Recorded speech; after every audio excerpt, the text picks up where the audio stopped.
আপনারা তৃণমূল নেতাকে হাফ প্যান্টে ঘোরালো পুলিশ, আর এবার দেখাবো তৃণমূল কাউন্সিলরকে ডিম। আবারও তৃণমূল নেতাকে উদ্দেশ্য করে ডিম ক্ষোভের বহিঃপ্রকাশ। ডানকুনির ছবিটা আপনাদের সামনে দেখুন। ডানকুনিতে তৃণমূল কাউন্সিলরকে ডিম বাড়ি থেকে বের করে পর পর ডিম ছোড়া হয়।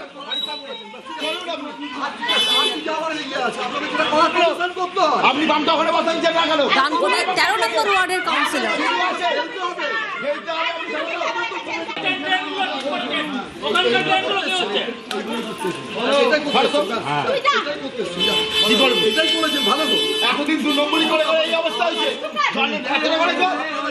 যে ছবি আপনারা দেখছেন, ডানকুনির 13 নম্বর ওয়ার্ডের কাউন্সিলর, তাকে বাড়ি থেকে বের করে পরপর ডিম ছোড়া হয়।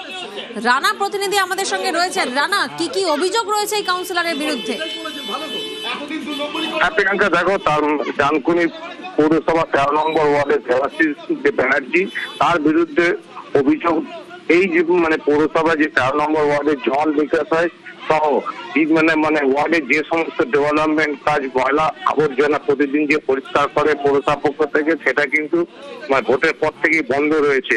এই নিয়ে তারা বারবার সবাই জানিয়েছিল, কাউন্সিলরকে জানিয়েছিল, কিন্তু কাউন্সিলর কোনো কর্ণপাত করেনি। ফলে আজ এই এলাকার যারা বাসিন্দারা, তারা কিন্তু চাওয়া হয় কাউন্সিলর দেবাশিস ব্যানার্জির বাড়ির সামনে, তারপর তাকে বাড়ির বাইরে বার করে নিয়েছে, তার মাথায় ডিম পাঠানো হয়। যেটা যে ক্ষোভের যে বহিঃপ্রকাশ, সেটাই দেখা গেল কিন্তু আজ সকালে এই পৌর যে কাউন্সিলর, তার মাথায় ডিম ফাটিয়ে।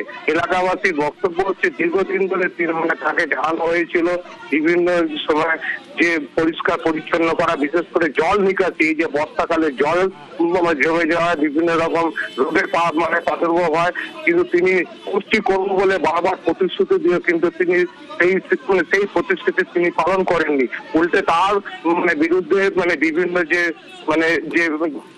যারা পৌর ঠিকাদার আছে, তাদের থেকে সময় তারা কাজ নিয়ে কাজও করেনি বলে সেই অভিযোগ করেছে সেই এলাকার বাসিন্দারা। ফলে তারই অভিযোগ রয়েছে তৃণমূল কাউন্সিলরের বিরুদ্ধে।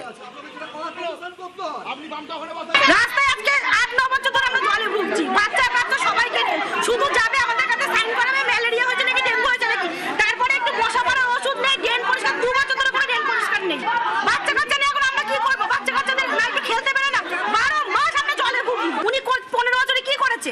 কোনো কিচ্ছু করেনি, কোনো উন্নতি করেনি, পয়সাগুলো শুধু পকেটে ভরেছে। দেখুন, এটা দীর্ঘ 15 বছরের বহিঃপ্রকাশ। দক্ষিণ সুভাষপল্লী শুধু 13 নম্বর ওয়ার্ড নয়, আমরা বারবার দেখিয়েছি, বারবার অবজেকশন করেছি। 7 থেকে 8টা ওয়ার্ড জলের তলায় থাকে, কাউন্সিলরদের কোনো হেলদোল নেই। ওকে দোষ চাপাচ্ছে, ওকে দোষ চাপাচ্ছে। যখন সারা বছর শুকনো থাকে, তখন এই মানুষগুলো জলের তলায় থাকে, ঘরের ভেতর জল নিয়ে। এবং আজকে বহিঃপ্রকাশ ঘটেছে, আর মানুষ রেগে গেছে, তিতিবিরক্ত হয়ে গেছে।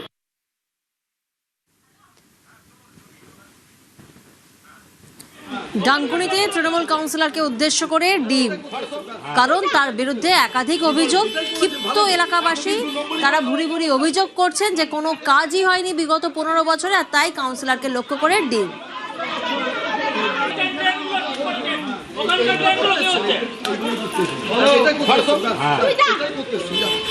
এটাই করেছে ভালো তো।